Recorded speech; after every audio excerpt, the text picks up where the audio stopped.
जय गुरुदेव। प्रार्थना। हो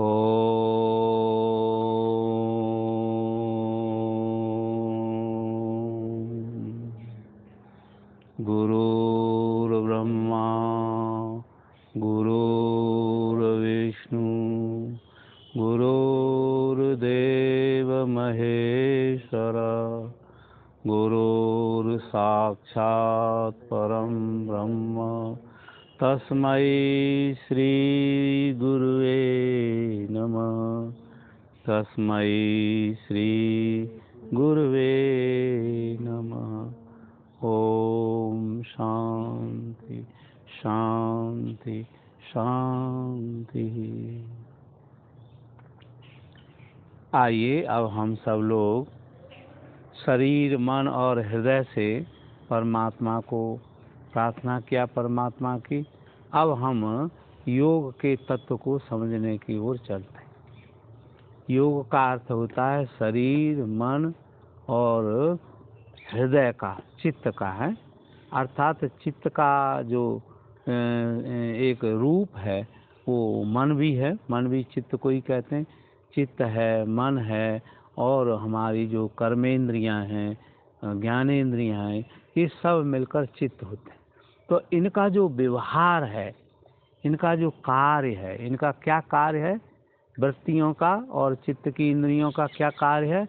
उनका कार्य है, उनकी वृत्ति है संसार का भोग करना, संसार का अनुभव करना, संसार से दुख और सुख का ज्ञान प्राप्त करना। क्योंकि इंद्रियां हमेशा संसार की ओर ही दौड़ती रहती हैं। जब से व्यक्ति जन्म लेता है, जीवन प्राप्त करता है, तब से और मृत्यु तक, इवन मृत्यु भी जो है ना, इंद्रियों को अंदर की ओर अंतर प्रवेश करती हैं, वही मृत्यु है, लेकिन संसार से जुड़ी रहती हैं। और संसार का ज्ञान इंद्रियों के द्वारा होता है। तो वास्तव में संसार क्या है? ये हम पांच जो हमारी ज्ञान इंद्रियां हैं, पांच कर्मेंद्रियां हैं, मन है, इनके द्वारा हम जानते हैं। अगर ये माध्यम न हो तो हम संसार का अनुभव नहीं कर सकते और संसार को विभिन्न रूप में भी नहीं देख सकते। देखिए, जिन व्यक्तियों के आंखें नहीं होती हैं वो रूप नहीं देख सकते, रंग नहीं देख सकते। किसी कोई आदमी जन्म से बहरा हो तो वो शब्द नहीं सुन सकता है। किसी व्यक्ति को जो है ना, नासिका में कोई रोग हो जाता है तो वो कोई गंध नहीं ले सकता, खुशबू नहीं ले सकता। तो इंद्रियों का स्वस्थ होना जगत के भोग के लिए आवश्यक है। तो अब हम लोग जो है ना, अच्छा, योग की कुल साधना क्या बताई थी कि योगस चित्त वृत्ति निरोध। योग के द्वारा, और योग क्या है? चित्त की वृत्तियों का निरोध है। अर्थात इंद्रियों का संयम, इंद्रियों का नियमन, इंद्रियों का अनुशासित करना, ये योग है। तब क्या होता है कि जब वो इंद्रियां अनुशासित हो जाती हैं तो वो उनका निरोध हो जाता है, वो कंट्रोल में आ जाती हैं। जो करता है उसके कंट्रोल में आ जाती हैं। अर्थात जो भोगता है वो इंद्रियों को रोकना चाहे तो तत्काल रोक सकता है। इंद्रियां ऐसे ही समझ लो जैसे किसी रथ में 5 घोड़े जुड़े हुए हों, लेकिन पांचों घोड़ों की जो लगाम होती है, जो रस्सी होती है, वो तो जो हाँकने वाला रथी होता है उसके हाथ में होती है। तो हमारी बुद्धि जो है रथी है, रथ को नियमित करने वाली। और रथ क्या है? हमारा शरीर। हमारा शरीर रथ है और इसमें बुद्धि बैठी हुई जो है ना रथी है, इसको चला रही है। और बुद्धि की प्रेरणा से इंद्रियां कार्यशील होती हैं। यदि बुद्धि उनको रोकना चाहे, और बुद्धि कब रोकती है? जब उसको ज्ञान होता है कि इससे मुझे दुख मिलेगा, इस इंद्रिय के द्वारा या इस इंद्रिय का जो भोग है उससे इसका संपर्क होने से मुझे अच्छा लगेगा, बुरा लगेगा। तो बुद्धि जो है इंद्रियों को सुख और दुख के अनुभव से उसको रोक देती है, कंट्रोल में रखती है। तो रथी और घोड़े, बिना घोड़ों के रथ गति नहीं कर सकता। और बिना रथी के जो रथ है उसका बढ़िया तरह से संचालन नहीं हो सकता। तो हमारे जीवन में जो रथ और रथी का उदाहरण दिया गया है, और इसमें उद्देश्य क्या है कि जो आत्मा है जो बिल्कुल रथ के पीछे भाग में शांति से बैठी हुई है, उसके लिए, उसके ज्ञान के लिए ये सारी चीज़ें हैं। तो जब बुद्धि शुद्ध नहीं होती तो व्यक्ति इंद्रियों के जाल में फंस जाता है। अगर जो है ना संचालक, रथ चालक कुशल ना हो तो फिर घोड़े जिधर ले जाएंगे रथ उधर चला जाएगा, अर्थात उसके नियंत्रण में नहीं रहेगा। तो नियंत्रण होना जो है यही अनुशासित करना है। इंद्रियों का अनुशासन ही योग का अनुशासन है, और ये अनुशासन हमारे चित्त के अनुशासन का, इसका नाम जो है चित्त का अनुशासन भी कह सकते हैं। चित्त क्या है? मुख्य बुद्धि है, अहंकार है और मन है। ये तीनों जो हैं इंद्रियों के पीछे इंद्रियों का संयमन करते हैं। तो मन भी इनके कंट्रोल में रहता है, शरीर भी इनके कंट्रोल में रहता है। तो शरीर और मन का जो संयम है, नियमन है, अनुशासन है, वही जो है ना योग का अनुशासन। अब ये कहते हैं कि जो समाधि है या जो योग है, उन्होंने कहा चित्त वृत्ति निरोध। निरोध जो है वो समाधि के लिए भी प्रयोग किया जाता है। निरोध का अर्थ है सभी इंद्रियों का रुक जाना, इंद्रियों का क्रियाशीलता से मुक्त हो जाना, अर्थात शांत हो जाना, उसको निरोध कहते हैं। निरोध और विरोध, इसको समझना चाहिए। दो शब्द हैं, निरोध और विरोध। निरोध का अर्थ होता है बलपूर्वक किसी चीज को रोक देना, है ना। और विरोध भी ऐसा ही है, किसी चीज को विरोध करना। तो योग जो है निरोध पर जोर देता है। निरोध जो है वो स्वतः शांत होने वाली प्रक्रिया, जैसे पानी में से लहर उठती है और वो अपने आप ही शांत होकर पानी बन जाती है, ये निरोध है। अर्थात निरोध शब्द से सहजता प्रकट होती है, क्योंकि मन के द्वारा यदि आप इंद्रियों को रोकेंगे तो रुक नहीं सकती हो, क्योंकि मन तो स्वयं ही इंद्रिय है। 11वीं इंद्रिय मन को माना गया है। 5 कर्मेंद्रियां, 5 जो है ज्ञानेंद्रियां, और इन सब का जोड़ जो है वो मन है, वो इनका पिता है। 10 ये संतान है मान लो।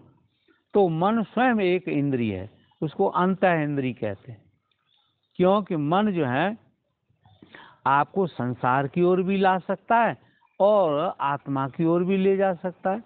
तो इसको मध्य की इंद्रिय, बीच में रहता है। संसार को जरूरत होती है तो संसार का ज्ञान करा देता है, और दृष्टा को जब अध्यात्म की इच्छा होती है तो अध्यात्म की ओर अंदर की ओर मुड़ जाता है।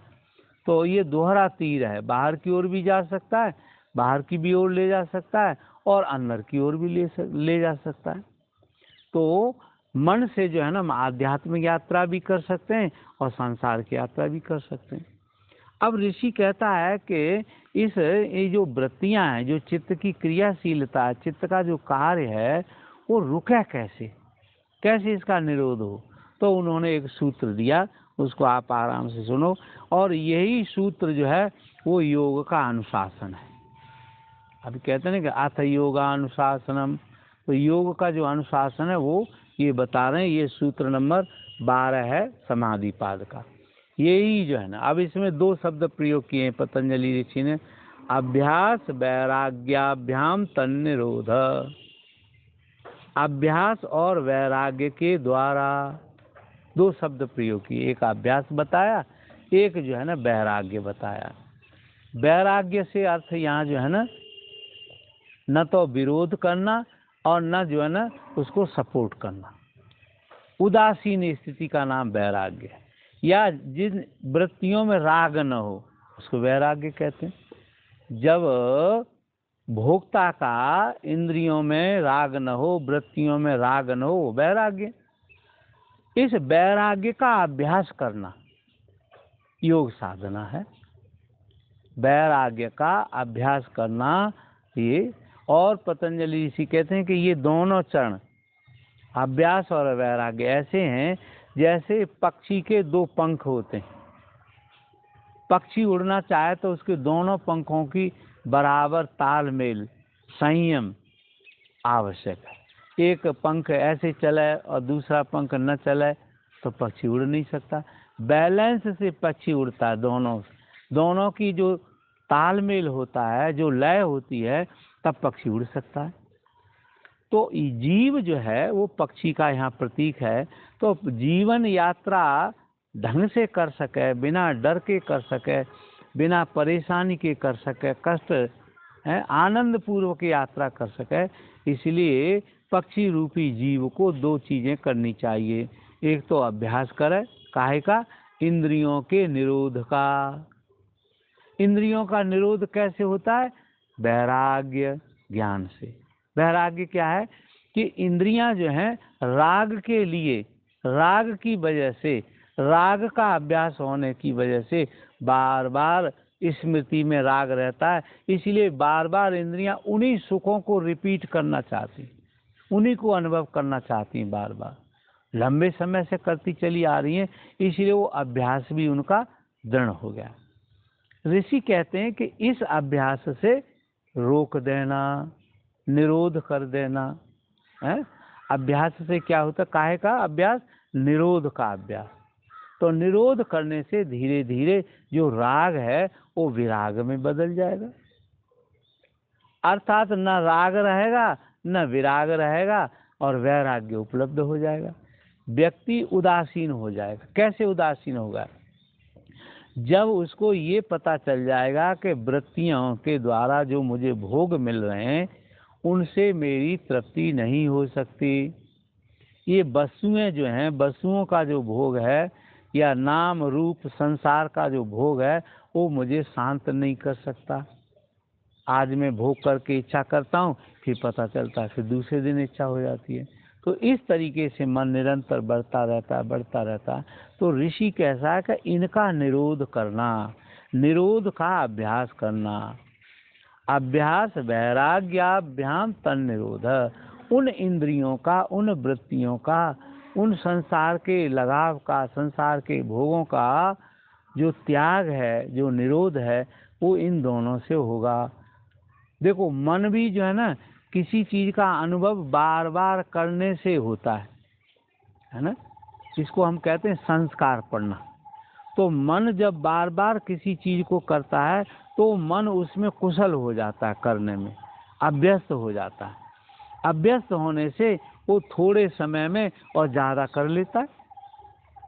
एक आदमी अभ्यासी हो किसी चीज का, एक नया हो, नौसिखिया हो, तो कौन आराम से काम कर लेगा? जो अभ्यासी है, क्योंकि उसने बार बार किया है। तो ये हमारा जो मन है, भोक्ता का जो मन है, वो अनेक जन्म जन्मों से भोगों का अभ्यास करते करते अभ्यस्त हो गया है। अब उस अभ्यास को हम रोकें कैसे? तो हमें ये ज्ञान होना चाहिए। वैराग्य तब होगा जब हमें ये ज्ञान होगा कि मैं बहुत बार तो इसको भोग चुका, लेकिन फिर भी मुझे शांति नहीं होती। तो जब शांति होती ही नहीं है तो ये निश्चित हो गया कि इससे शांति होगी नहीं। शांति नहीं होगी तो उसमें उदासीनता आ जाएगी, वैराग्य आ जाएगा। तो ज्ञान जो है वो हमारे मन का नियंत्रण करता है, संयमन करता है। क्या ज्ञान? कि संसार के भोग मिथ्या हैं, दुखदायी है। इससे तो कितनी बार भी जन्म लेना पड़ सकता है हमें, जरूरी नहीं कि एक ही जन्म में वो पॉसिबल है। हाँ, तो ये तो कहते हैं कि जन्म जन्म मुनि यत्न कराई और अंत राम कहे आवत नहीं। जन्म जन्म आदमी बार बार जन्म लेता, लेकिन मोक्ष उसको आता नहीं, समझ में नहीं आता। क्यों नहीं आता? कि भोगों की व्यर्थता को समझता नहीं। वो चाहता है कि ये सत्य है, आज नहीं मैं तृप्त हुआ तो कल हो जाऊंगा, कल नहीं होगा तो फिर हो जाऊंगा, फिर करूंगा। इस लालच में वो बार बार करता रहता है। जब बार बार करता रहता है, उसी कर्म की वजह से उसमें एक संभावना होती है कि उसको वैराग्य भी हो जाए, क्योंकि बार बार करा। यदि उसकी बुद्धि सचेत है तो वो देखेगी कि यार मैंने ये अभी चखा, फिर चखा, लेकिन मेरी चखने की अभी भी इच्छा पूरी नहीं हो रही। कोई चीज़ आपने सूंघी और आज उसकी गंध जो है आपको अच्छी लगी, प्रिय लगी, तो फिर इच्छा होगी। तो इससे यह है कि हमारी इच्छा उसे सूंघने से नहीं होगी, तृप्त नहीं होगी, पूर्णता नहीं होगी। ये बुद्धि में अगर ज्ञान हो जाए तो वही वैराग्य हो जाएगा। उस वस्तु के प्रति फिर आपको राग नहीं रहेगा, उसकी इच्छा नहीं रहेगी, उसको भोगने की व्याकुलता नहीं रहेगी।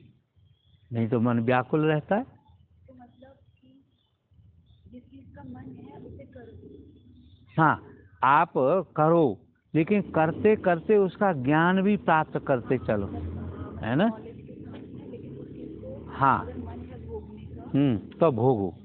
क्यों कि भोग जो है ना परमात्मा ही का तो दिया हुआ ज्ञान है। भोग जो है वो प्राकृतिक है कि नहीं है। देखो भूख लगती है, आप तो नहीं सोचते कि भूख लगे कि न लगे। अगर सोचें भी तो आपकी भूख रुक नहीं सकती, क्योंकि वो प्राकृतिक है, शरीर का, मन का धर्म है, प्राण का धर्म है, तो लगेगा ही।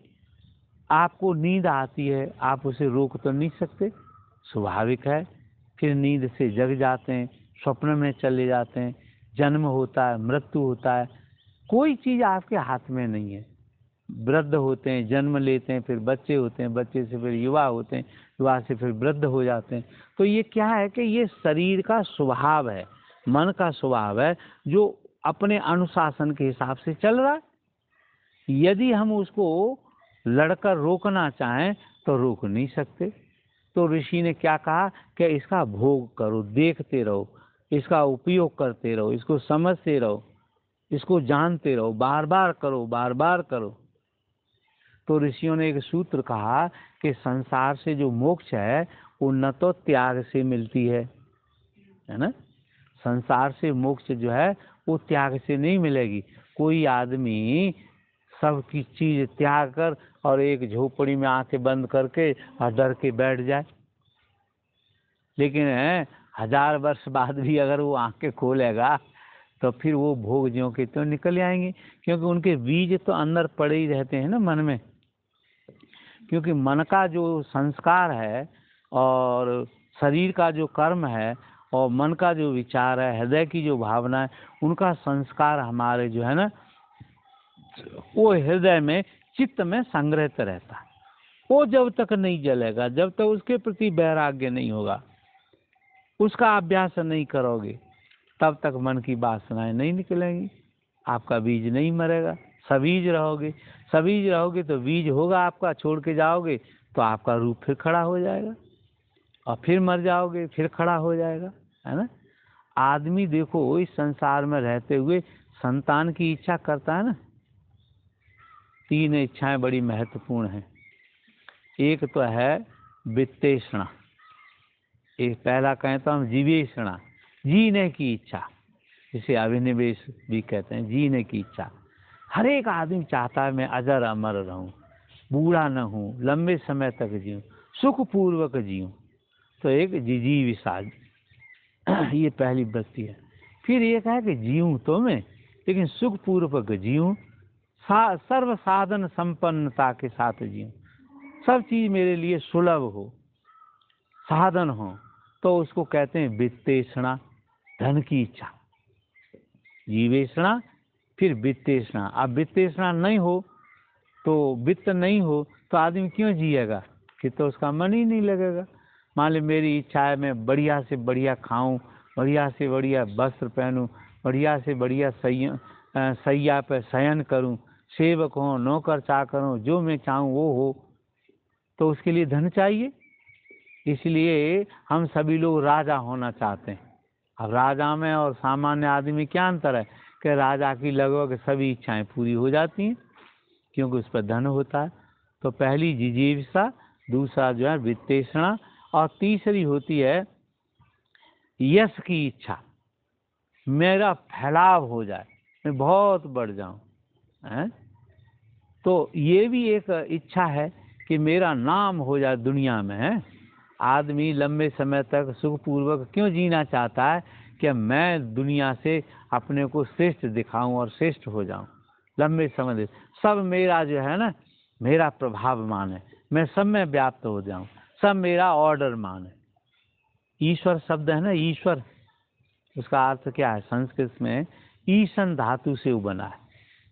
ईशन धातु है, ईशन, ईशान का मतलब होता है कि सब मेरे नियम में रहें, अनुशासन में रहें। ईश्वर सबका अनुशासक है ना ईश्वर। तो ईश्वर होने की जो इच्छा है जीव में, वो यही कहती है कि सब में मैं सर्वशक्तिशाली हो जाऊं, सर्वसंपन्न हो जाऊं। क्यों? क्यों सब जीव मेरे नियंत्रण में रहे। तो ईश्वर का जो नियंत्रण करना एक स्वभाव है। तो हम आप भी सारे संसार को नियंत्रण में करना चाहते हैं। ईश्वर के कई गुण हैं, 6 गुण माने गए। एक तो ईश्वर में गुण होता है धर्म का। जो ईश्वर हो वो अधर्म नहीं कर सकता, धर्म ही करेगा। अर्थात देखो, योग में यम नियम बताए हैं ना, तो ये योग में यम नियम जो है ना, योग के फल हैं। जब व्यक्ति को समाधि सिद्ध हो जाती है, चित्त की वृत्तियों पर नियंत्रण हो जाता है, चित्त उसके कंट्रोल में आ जाता है, तो चित्त जो है अनंत सामर्थ्य वाला बन जाता है। और तब उसमें सर्व संपन्नता आ जाती है। जो चाहता है वो होता है, जो चाहता है वो होता है। तो ये एक ईश्वर का गुण है।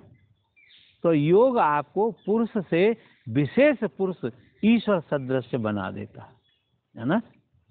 ये जो रिद्धि सिद्धियां आप योग में लिखी हैं, पतंजलि ने तीसरे पाद में विभूति पाद लिखा। क्यों लिखा?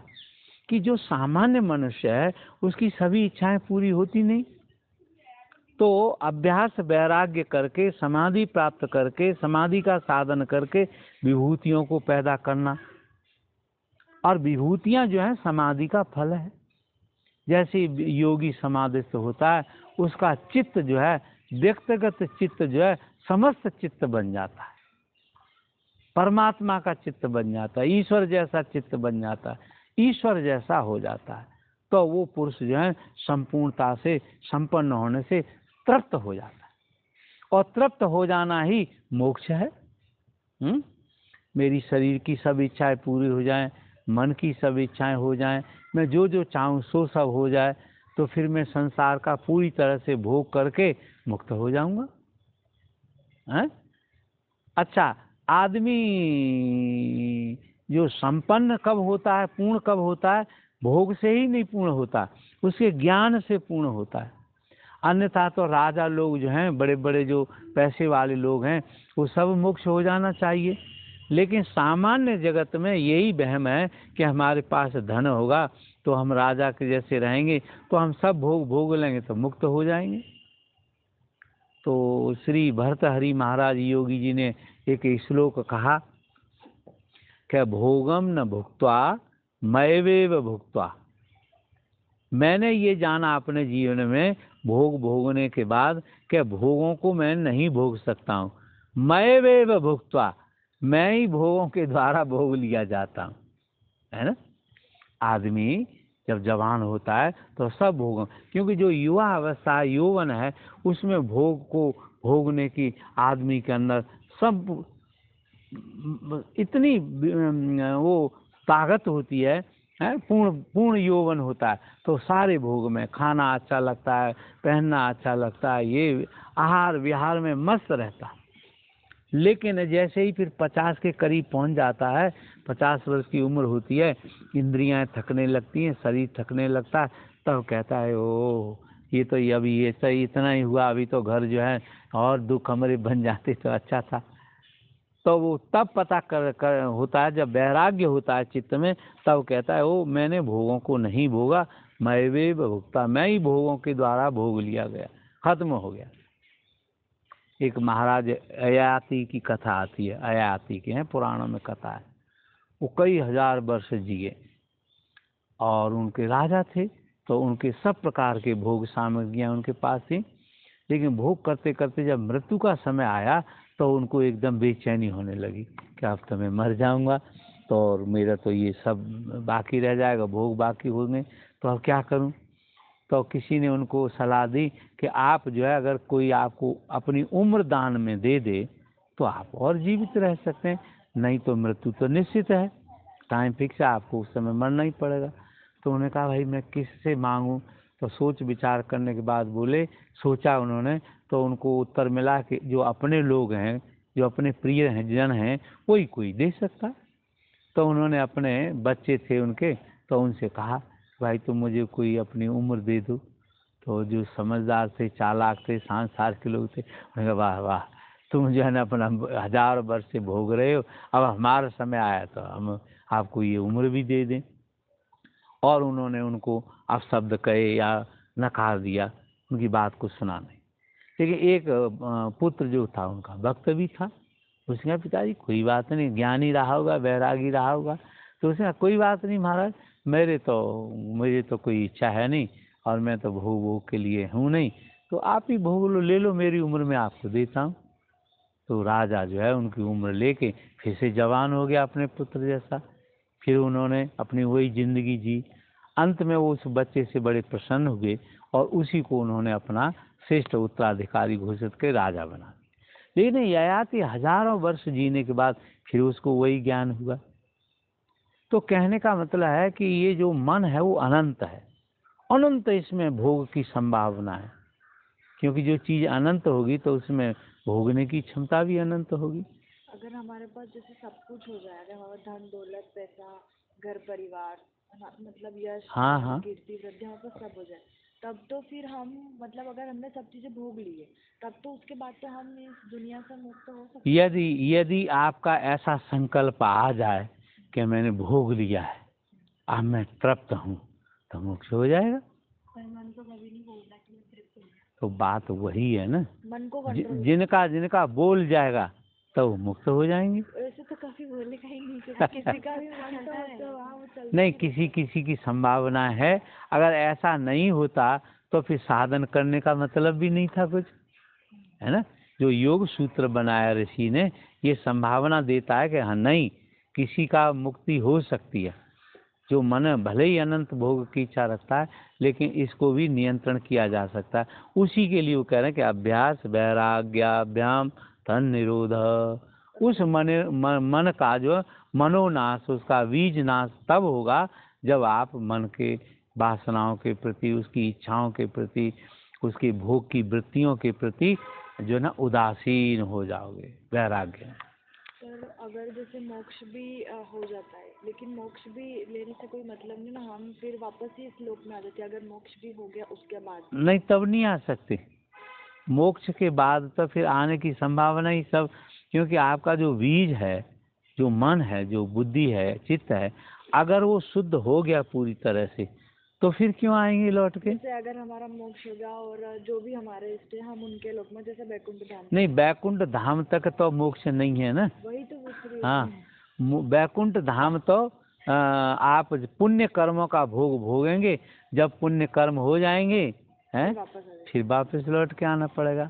हाँ, वो पुण्य अगर स्वर्ग में भी भोगते भोगते ये ज्ञान हो जाए कि भाई ये तो न तो पृथ्वी पर शांति थी, न यहाँ शांति है, तो आपका मोक्ष हो जाएगा, है ना।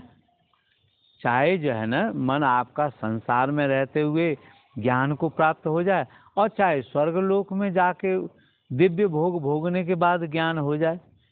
हाँ, बिना ज्ञान के ये शर्त है, बिना ज्ञान के आपका मोक्ष नहीं होगा। और जब मोक्ष हो जाएगा तो फिर पुनर्जन्म नहीं होगा। देखो, गुरुदेव थे ना हमारे, महर्षि जी के जो गुरु थे, हम उनको गुरुदेव भगवान कहते हैं, स्वामी शंकराचार्य ब्रह्मानंद महाराज।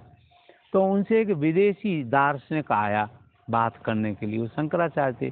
तो गुरुदेव अंग्रेजी तो जानते नहीं थे, तो महर्षि आदि सब लोग उनके ट्रांसलेटर रहते थे।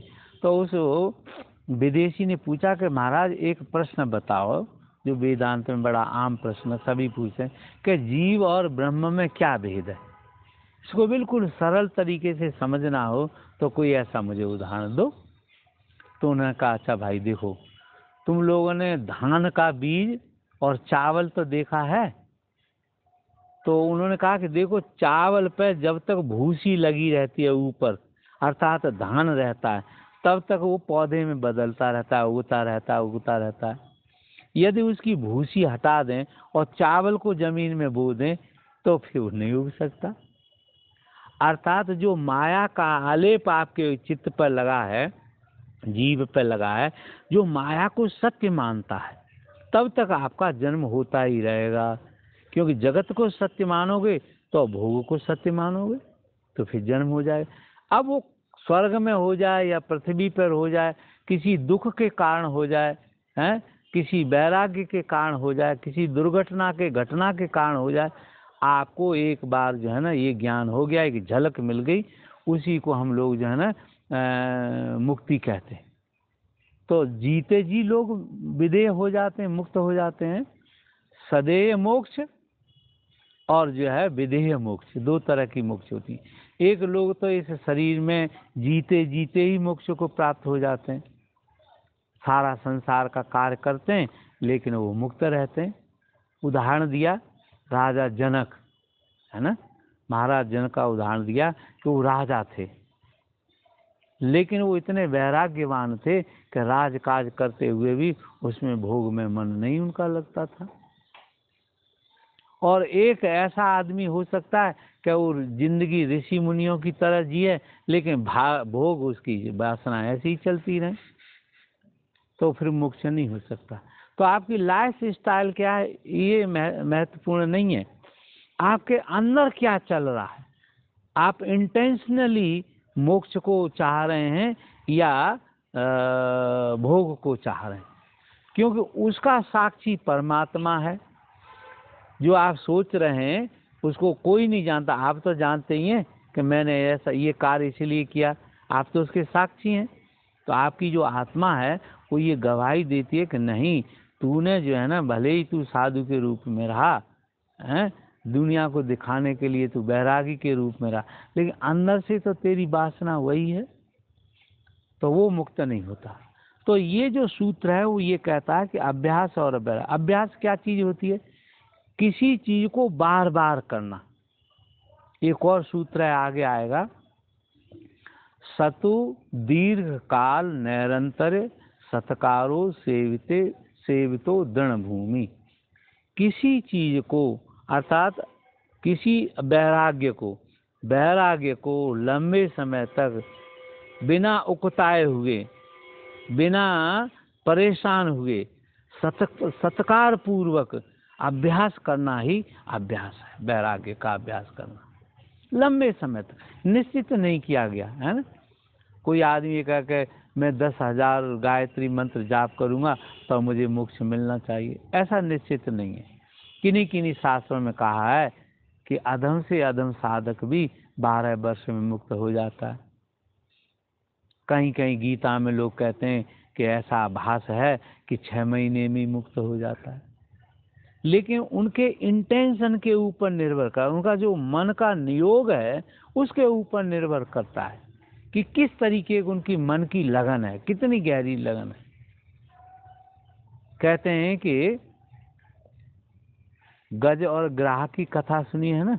एक हाथी था, भागवत में कथा आती है, गजराज था। तो वो गजराज बड़ा मस्त था, अपने बल के आगे किसी को समझता नहीं था, जवान रहा होगा और उसका परिवार भी था। तो एक बार स्नान कर रहा था तो उसको अपने बड़े अहंकार था, मद था कि मेरे जैसा कोई नहीं है और मैं सर्वश्रेष्ठ हूँ। भगवान का भी ज्ञान नहीं था उसको, बोला मैं ही भगवान हूँ, ऐसा समझ लो, ऐसी उसकी वृत्ति थी। तो उसको एक मगरमच्छ ने पकड़ लिया। अब मगरमच्छ का जल में जो है ना बड़ा बल होता है, अपने से कई बड़े ताकतवर जीवों को भी वो खा जाता है। पानी में मगरमच्छ जो है ना ऊपर आ जाए तो कुछ नहीं कर सकता, लेकिन जल में उसमें बड़ी ताकत होती है। तो उसने उसका पैर पकड़ लिया। अब वो जो है ना, वो जो परिवार के लोग थे, हथनियाँ थी, बच्चे थे, वो जब वो डूबने लगा और उसने बहुत कोशिश की, नहीं छूटा नहीं, और मगरमच्छ उसको निगलने लग गया। तो वो सब छोड़ के चले गए परिवार वाले। अब वो हाथी जो है मरने लग गया, उसकी इतनी सूंड ऊपर रह गई सांस लेने के लिए। अब वो बड़ा समस्या होगी, कैसे अब क्या हो। तो अंत में उसे याद आया कि भगवान ही सर्वशक्तिमान है, भगवान ही मेरी रक्षा कर सकते हैं। न मैं अपनी रक्षा कर सकता और न जो है ना मेरा परिवार रक्षा किया, अब मैं अकेला रह गया हूँ।